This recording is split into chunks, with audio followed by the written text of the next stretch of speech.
Paris en contrat, il doit signer peut-être pour 6 mois. L'ancien capitaine de l'équipe d'Angleterre a été vu à l'hôpital de la Salpêtrière à Paris. Il a passé une visite médicale. Le PSG a convoqué une conférence de presse pour présenter donc une nouvelle recrue en présence du président Nasser Al-Khelaifi et du directeur sportif Leonardo. Je vous rappelle que le mercato se referme ce soir en France. Benoît Perrochet, c'est un beau coup marketing en tout cas. Oui, évidemment, quand vous regardez ces images de la conférence de presse attendue, ça a pris un petit peu de retard. Normalement, elle était prévue aux alentours de 17h. Et le monde, les très nombreux journalistes présents dans l'auditorium du Parc des Princes, où généralement on annonce le nom des nouvelles recrues.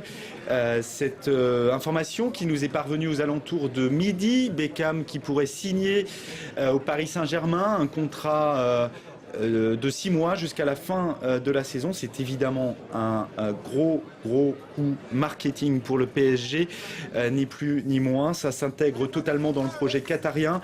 Ça va avoir des répercussions énormes en matière d'image et de revenus financiers. Vous le voyez quand Beckham se balade dans la rue, il y a en général de nombreux objectifs de magazine People, de nombreuses caméras autour de cette icône, puisque Beckham c'est glamour, gloire, beauté, c'est une icône planétaire publicitaire, ça marche aussi bien chez les hommes que chez les femmes, c'est un très beau coup de projecteur sur le championnat de France pour le président parisien du PSG, Nasser Al-Khelaifi, par ailleurs patron de la chaîne beIN Sport. La L1 aura l'ambassadeur idéal pour commercialiser les droits du championnat de France à l'étranger et notamment en Asie où Beckham est évidemment très connu. Le service merchandising du PSG qui doit déjà s'en frotter les mains. Je vous donne juste cet exemple. Beckham avait déjà fait une pige au Milan AC lorsqu'il était un joueur des Los Angeles Galaxy, des piges de 6 mois. Eh bien Beckham a rapporté près de 20 millions d'euros en moins de 6 mois au club lombard. En 4 ans au Real Madrid, il avait fait vendre plus d'1 million de maillots floqués à son nom et rapportait au Real la modique somme de 450 millions d'euros. Je vous rappelle que Beckham, qui est sans club, ne va pas coûter un sou au PSG, c'est le salaire. Pour l'instant, on ne sait pas le salaire du joueur le mieux payé du championnat de France, c'est le salaire d'Ibrahimovic au PSG, 9 millions d'euros.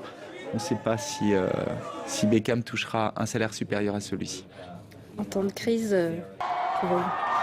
c'est normal. Nous sommes en ligne avec Morad Zredi, journaliste sportif à Canal+. Est-ce que le PSG est un club, c'est une entreprise privée? Est-ce qu'elle est rentable? Et est-ce qu'elle va bénéficier du pacte de compétitivité puisque c'est une entreprise privée? Est-ce qu'elle est rentable? Évidemment que non. Le nombre de clubs aujourd'hui de football qui sont rentables à travers le monde se compte sur les doigts d'une main. On pourrait inclure, allez, on va dire le Bayern Munich, peut-être Manchester et deux, trois autres clubs. Mais sinon, aujourd'hui, la finalité de ceux qui achètent un club de football n'est pas d'en faire une entreprise rentable. Et même si le PSG bénéficiait du pacte de compétitivité proposé par le gouvernement, il ne serait pas rentable parce qu'il a des salariés très qualifiés qui ont des charges extrêmement élevées. Et puis surtout, il ne faut pas oublier, c'est une entreprise basée sur de l'aléatoire, puisque le sport, c'est de l'aléatoire. Collectionner les vedettes, collectionner les meilleurs joueurs ne vous garantit pas de gagner à la fin. Donc évidemment qu'aujourd'hui le PSG n'est pas rentable, mais il se donne les moyens de devenir une équipe attractive et un club qui attire les foules, qui attire les droits télé. Ça, c'est certain avec l'arrivée de David Beckham. Et du coup, si c'est une entreprise qui n'est pas rentable, quelle est la stratégie du Qatar?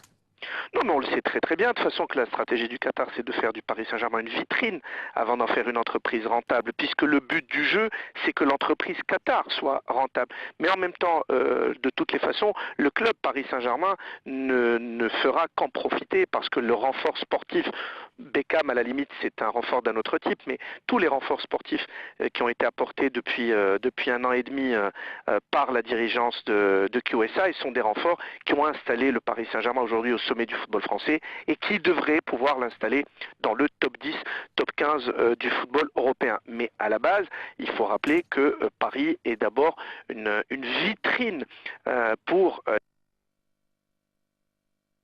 près d'un demi-milliard d'euros rien qu'en recrutement. Alors ils y vont par étapes. La première, c'est gagner le championnat de France. Pour l'instant, le PSG est en tête de la Ligue 1, gagner ensuite la Ligue des Champions. Le PSG n'est toujours pas éliminé de cette Ligue des Champions. Ils disputeront un 8e de finale face aux Espagnols de Valence dans quelques semaines. Pour remplir ses objectifs sportifs, le PSG a décidé de recruter une équipe tout à fait compétitive. Ça va d'Ezequiel Lavezzi à Thiago Silva et surtout Zlatan Ibrahimovic. On en a évidemment beaucoup parlé.